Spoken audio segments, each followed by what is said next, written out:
Muy bien, ¿ok? Recuerden que pueden participar de esto a través del super chat. Si lo ven diferido, apóyenos con el botón gracias, importantísimo, darle like, compartir, etcétera, etcétera, etcétera. Estamos por todos lados, ¿no? Facebook, Instagram, Telegram y TikTok, ya saben. Así que, bueno, vamos a darle el paso a nuestra primera invitada del día de hoy para conversar, para tener un diálogo chévere, fraterno, cordial con nuestros invitados. Pero muy buenos días, Ligia, abogada, ¿cómo está? Muy buenos días, Nelson. Encantada, muchas gracias por la oportunidad. Saludos a toda su audiencia. No, para nosotros realmente es un gusto compartir con personas expertas en la materia para poder tener más luces y entender esta situación que a veces uno sinceramente pues se le pasa. Y abogada, precisamente es el tema de la tabla, entonces yo tenía acá anotado como para empezar, ¿en qué perjudica y en qué beneficia la nueva tabla de las tasas de interés? Muchas gracias. Aquí es importante que toda la audiencia, Nelson, conozca que las tasas de interés que la Junta de la Política y Regulación Financiera puso en vigencia para el siguiente semestre del 2022, los montos de estas tasas de interés son los mismos que estaban vigentes el año pasado, sí, que fueron puestas en vigencia en diciembre del año pasado. Y están agregados efectivamente, como usted señala, en grupos, en segmentos de crédito que se denomina de acuerdo a las regulaciones financieras. ¿Por qué nació dividirlas en varios grupos? Esto es para medir de manera más adecuada el comportamiento, por un lado, de gastos y consumos que realizan los usuarios de un país, y por otro lado, para ver el comportamiento de pagos y que esto nos lleve a determinar de una manera adecuada los montos de las tasas de interés, ¿sí? Ahora, ¿cómo nos beneficia o cómo nos perjudica? Es realmente lo importante conocer. Claro. De una manera técnica y jurídica, la Junta, ¿qué señala en esta resolución de fines de junio de este año?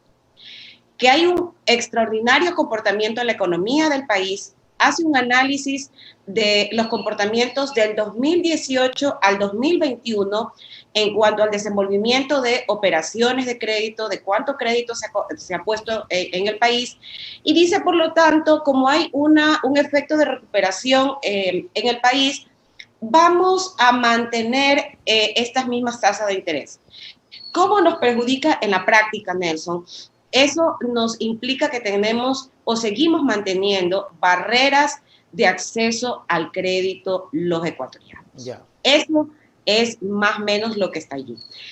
¿Y por qué son barreras? Porque si nosotros seguimos la retórica o lo que nos comentan las autoridades, yo lo escuché la semana pasada en un space al ministro de la producción, ex director general o gerente de la Asociación de Bancos, y señalaba que toda la banca pasa por el mejor momento.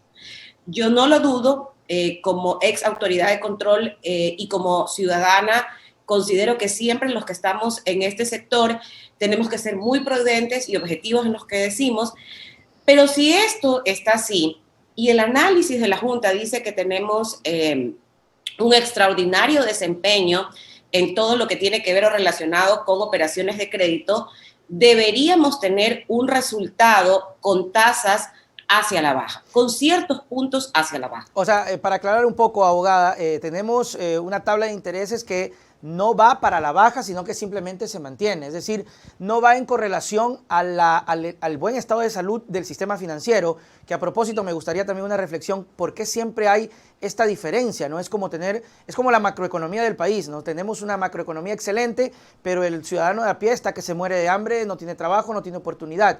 Y acá tenemos un sistema financiero que, lo acota usted, está súper fortalecido, súper bien, con plata de depositantes, hay que decirlo así, con la plata del depositante, pero sin embargo siempre hay esta desazón. ¿Por qué esta desazón? Nelson, es importantísimo lo que usted señala, porque esa es la realidad. O sea, una cosa es lo que estamos diciendo, nos dice esta autoridad esto, el papel, sí, es verdad, el papel aguanta todo, nos señalan esto, pero si yo quiero ir a pedir un crédito y no tengo garantías, no me lo van a dar, ¿sí? Y porque esa es la realidad, porque se han perdido plazas de trabajo, ¿sí? No existen ofertas tampoco de empleos, y las que existen de pronto no son en los niveles tampoco adecuados. ¿Hacia dónde nos lleva esto? Que es la otra mirada, Nelson, que hay que tener y que es muy importante, y yo lo he mencionado en varias ocasiones, el chulco, ¿sí? Ok. Si yo no puedo acceder a un crédito, ¿hacia dónde me voy a ir? A los que me prestan sin pedirme garantías, sin que sean instituciones formales, y también doy pie a qué, Nelson, a que sigamos teniendo los don NASA, los don Dieguito, los don Marquitos y una serie de casi 100 entidades que están operando al margen del sector financiero, que la Superintendencia de Bancos las denuncia diariamente. Entonces tenemos aquí un metaverso paralelo en los cuales decimos, sí, aquí estoy yo, institución formal, venga, présteme, pero cuando yo voy, sucede que, y es la otra parte de la moneda, de las tasas de interés, como están subclasificadas, Nelson, Ya. esto tiene relación con el monto de las ventas que usted realice en su negocio, que usted realice en su actividad para que pueda acceder a ese tipo de interés. Si usted realiza o tiene ventas que van desde el 1.000.000 a los 5 millones, van a estar en el grupo de crédito productivo, Ya. ¿sí? Ya sabemos que esos son sectores medianos grandes. Ya. Pero los ciudadanos de a pie, los que estamos en el día a día, los que necesitamos que a nuestra mini market, que a nuestra despensa, que a nuestra peluquería, a nuestra comedor, a nuestro restaurante, vayan, son ventas de 5.000 a 100.000 dólares anuales. Ese es el gran grueso que tenemos en el país y que es muy complicado a veces sostener, porque la realidad que vemos es que más que se abran negocios, se cierran. Claro, y ahí es donde debería entrar de pronto un mejor esquema de tasas de interés para este sector, que sería el de mayor volumen. Ahora, ¿cuál sería la alternativa, abogada? ¿Cuál sería la alternativa precisamente a este problema de los requisitos? Porque sí, uno también ha pasado por eso y casi, y lo voy a decir con mucho respeto porque me ha pasado, casi uno tiene que ir a rogar, casi uno tiene que ir a... Y es como una relación de estoy ahí nerviosito, ojalá que me aprueben, ojalá que esté ahí. Y cuando se aprueba, ojo, que luego te descuentan que el seguro por aquí, que el seguro por allá, se configura como una especie de favor, ¿no? Como mira lo bueno que somos, toma. Sí, allí desde que tuvimos el feriado bancario, Nelson, en el año 99, y luego nuestro país pasó por estar en una lista negra del Gafi, sí, por no tener una legislación adecuada o no tener toda lo que se necesitaba dentro del sector financiero totalmente transparente. Llegamos, ha sido un recorrido del Estado hasta el 2015 para poder salir de esa lista negra del Gafi. Ha sido todo un proceso que ha tomado muchos años. Y en el tema de requisitos, nosotros como otros países tomamos principios internacionales que deben estar en una normativa.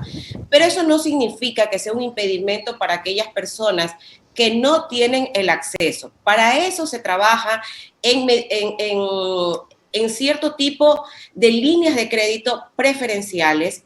Se trabaja en una política pública que tenga que ver con un fondo de garantías. Yeah. ¿Para qué? Para que al ciudadano de a pie que en este momento no tiene con qué garantizar su crédito, tenga una alternativa para hacerlo. Okay. Eso está contemplado en el Código Orgánico Monetario Financiero, que es el que regula todas las actividades financieras económicas del país. Sin embargo, tampoco se lo ha puesto, digamos, en total desenvolvimiento y no está funcionando como debería funcionar. Más aún, Nelson, cuando estamos como todo el mundo, en una situación post-pandemia que calamizó a gran escala la situación de todas las familias ecuatorianas. ¿Qué es lo que debe de pasar, Nelson? Una política pública integral que permita a todas las familias acceder a líneas preferentes de crédito.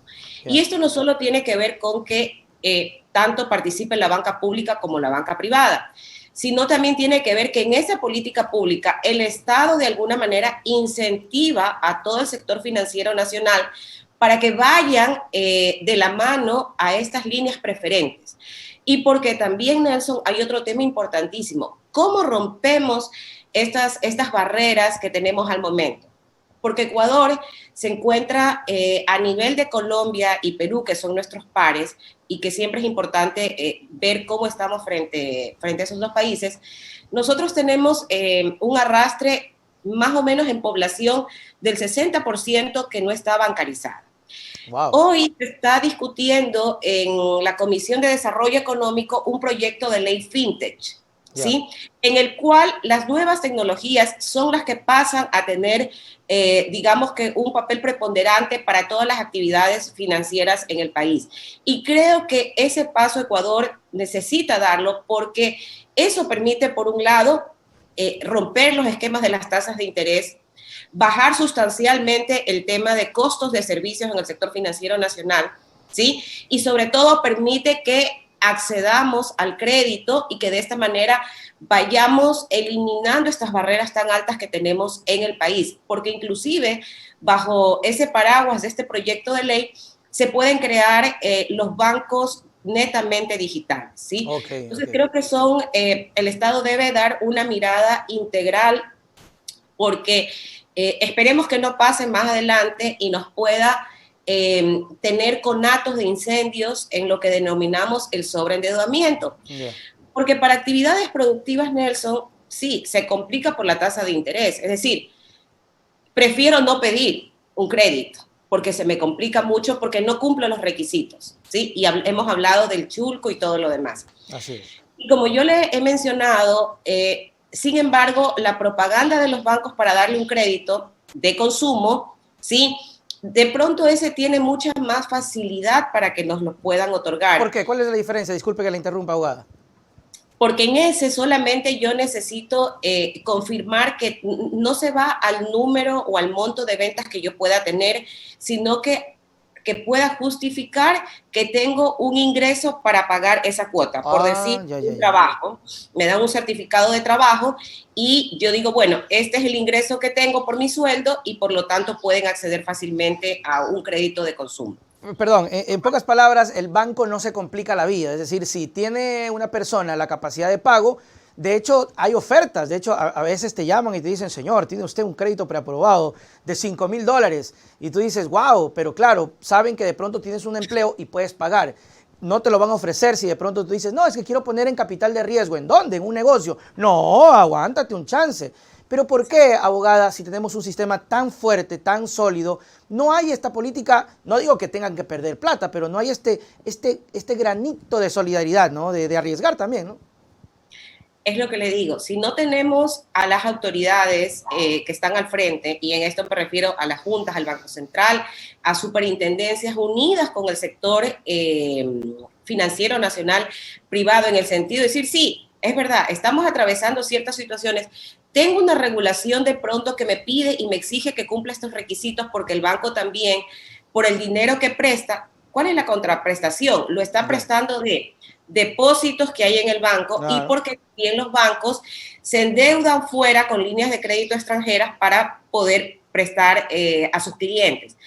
Eso al final del día se tiene que pagar. Todo se tiene que pagar al final del día y es por eso que tiene que haber prudencia en el otorgamiento de crédito, pero no barreras. ¿Sí? Y por eso se necesita hoy en día, en una sociedad post-pandemia, que el Estado intervenga en políticas adecuadas para que nos permita ir bajando estas barreras, ir accediendo a créditos formales que mejoren en la productividad, que alivianen la carga que tienen las familias ecuatorianas, porque eso nos puede pasar factura por un tema de sobreendeudamientos. A nivel mundial estamos viendo que las tasas de interés están subiendo, que la inflación se está manifestando en no contrataciones, ya lo han dicho empresas multinacionales de las más millonarias como Amazon, Facebook. Entonces, esto puede tener una oleada, ¿sí?, en todos los países y tenemos que cuidarnos. Pero Nelson, nosotros podemos decirlo, podemos aportar, pero si el Estado no interviene, ¿sí?, como usted bien ha dicho, no queremos que nos regalen. El ecuatoriano es buen pagador, ¿sí?, pero necesitamos condiciones hoy en día adecuadas para que podamos acceder al crédito. Entonces, el Estado está llamado a tener una intervención a nivel nacional en ese sentido. Yo creo que es importante, abogada, lo que usted acota, porque usted ha repetido una palabra que me parece fantástica, además que representa el problema que se vive con el sistema bancario.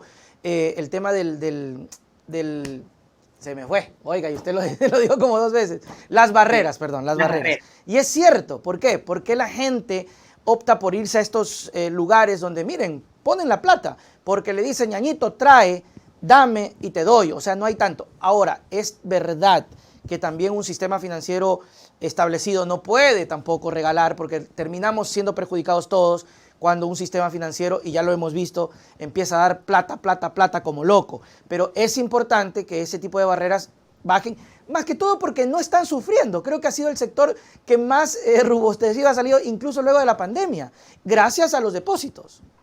De acuerdo, Nelson. El fondeo que tiene el Sistema Financiero Nacional significa que tienen depósitos de los ecuatorianos, es extraordinario. Entonces, ahí es cuando, por eso yo digo, si es que el Estado no interviene, porque, es decir, no podemos comparar al Ecuador, al sistema financiero del año 99, del 2010, del 2012, frente al Ecuador, al sistema financiero nacional del 2022. El sistema financiero nacional, cuando tuvo Estados Unidos la crisis inmobiliaria, que fue a nivel mundial, el sistema financiero nacional lo pudo resistir, ¿sí? Solo 1 o 2 instituciones financieras tuvieron un pequeño problema en sus estados financieros, pero se les dio un plazo para que puedan, digamos, no tener un golpe tan fuerte y puedan ir moderando esa pequeña pérdida que iban a tener. ¿Me explico? Entonces, el sector financiero nacional ha sido un sector financiero que, de alguna manera, ha sido muy educado en cuanto a cumplir con normativa para no tener el problema del feriado bancario. Pero hoy en día, en donde hay depósitos en exceso, lo han dicho las autoridades, no lo digo yo, si tienes un costeo barato para prestar, tenemos que darle una mirada diferente a la composición de las tasas de interés, mi querido Nelson, que más o menos son 4 o 5 componentes que se tienen que analizar para llegar a una tasa de interés. Y esa información y esa responsabilidad, cuando asumió este gobierno, se la trasladó y se la pidió al Banco Central del Ecuador, ¿sí? Entonces, si no están unidas todas las entidades que son llamadas a adecuar, a modular, que tengamos, que bajen las presiones en las barreras de acceso al crédito, realmente se nos va a hacer complicado y vamos a seguir desencadenando en estas instituciones que actúan de manera paralela. Vamos a seguir acudiendo al chulco, vamos a pedir préstamos de consumo. ¿Para qué? Para invertirlos, ¿sí? Con estas personas que nos dicen, si tú me das $5,000 hoy, en 2 semanas te doy 10,000. Entonces, en una situación complicada de las familias ecuatorianas, porque no tienes, como digo, no estoy pidiendo que me regales, estoy pidiendo que me des un acceso adecuado, claro, bajo condiciones que estén en la ley, sí, pero con un apoyo. Entonces me voy a ir a esos otros esquemas paralelos que al final del día salen más graves porque perdemos todos. Sí, además es preocupante. Usted decía, abogada, la sociedad no bancarizada y daba una cifra, no recuerdo si era cifra de Ecuador, que decía el 60% de ecuatorianos que todavía no están bancarizados. ¿Qué significa esto? Primera parte. Y segunda parte, usted me llama mucho la atención el tema de derechos bancarios. Usted es magíster en derechos bancarios y me parece muy interesante saber qué derechos tenemos, porque y ahí es donde yo voy a discutir y voy a pelear, porque no estoy en contra del sistema, por si acaso, no estoy en contra, esto funciona, esto existe, esto no es solamente Ecuador, pero yo sí creo que deberíamos tener beneficios por dejarlos trabajar con nuestro dinero, porque ellos trabajan con nuestra plata. Lo que usted ha dicho es la realidad y es la radiografía que de pronto las autoridades tienen que tener, mi estimado Nelson. Yo entrego mis depósitos, mis ahorros al banco, los tiene en custodia, ¿sí? Y tenemos, además, desde el 2011, eso es importantísimo que conozca la ciudadanía. Cuando tuvimos el feriado bancario, el Estado asumió el salvataje porque no había un seguro de depósito. Así es. ¿Sí? En el 2000, a fines del 2009, se pone en vigencia una serie de principios en los cuales los bancos tenían que cumplir digamos, como derechos de los usuarios. Uno de ellos es el seguro de depósitos. Okay. hemos tenido en el Ecuador desde esa época acá 2 instituciones bancarias que cerraron y sus depósitos fueron inmediatamente devueltos porque existía el seguro. Okay. Si yo como institución financiera, como sistema nacional, tengo depósitos, obviamente tengo que también tener una adecuada administración de los depósitos. Por eso es que tampoco nosotros podemos satanizar al sector financiero nacional. Así es. Y ahí es donde entra el garante de esos derechos del usuario. Es decir, las superintendencias de bancos, que son los organismos de control y supervisión, tanto de bancos como de compañías que tienen que ver con el mercado de valores y también la de economía popular y solidaria que tiene que ver con las cooperativas. Entonces, ahí es cuando viene una política adecuada, como decimos, de regulación y control, porque nuestros derechos, ¿qué significa? Sí, que estén garantizados que yo te los he entregado, esa es la máxima, porque la Constitución determina que las actividades financieras son de orden público y eso significa que hay fe pública frente a lo que tú estás haciendo. Pero que no solo me pagas un interés, sino que cuando yo lo quiero ir a retirar, me lo tienes que devolver. Así ¿sí? Que tiene que haber transparencia y claridad en los servicios que tú me ofreces. Que los costos por los cuales tú también como institución financiera me estás ofreciendo no tengan letra chica que yo no pueda leer y mañana cuando quiera reclamar tú me digas que no tengo acceso aquí. Otro derecho muy importantísimo, que todas las actividades no pueden paralizarse ni por un minuto, más aún las actividades online, ¿sí? Eso implica que yo te tenga que reparar en caso de que como institución financiera, como cliente, no pudiste transferir, pagar, retirar del cajero, etcétera, etcétera. Yo te debo compensar, ¿sí? Porque de pronto usted, por no poder hacer una transferencia del crédito del BIES, por ejemplo, tuvo mora. O no pudo pagar la pensión en el subalimenticia. Uy, Dios mío, eso ¿sí? Me explico. Entonces, esos son derechos y es decir, hay un conglomerado muy amplio, pero el servicio adecuado que tiene que darle la institución financiera y además en el cierre de agencias que ya ocurrió con uno de los bancos, creo yo, más importantes y para mí en tecnología es el mejor banco del Pacífico, yo no puedo dejar al usuario desprovisto de agencias para que se vayan a la competencia. Claro. A una agencia no le reporte utilidad, yo compenso con el resto de agencias o con el resto de la actividad financiera. Y hay otro tema importante, Nelson, y eso sí quisiera señalarlo.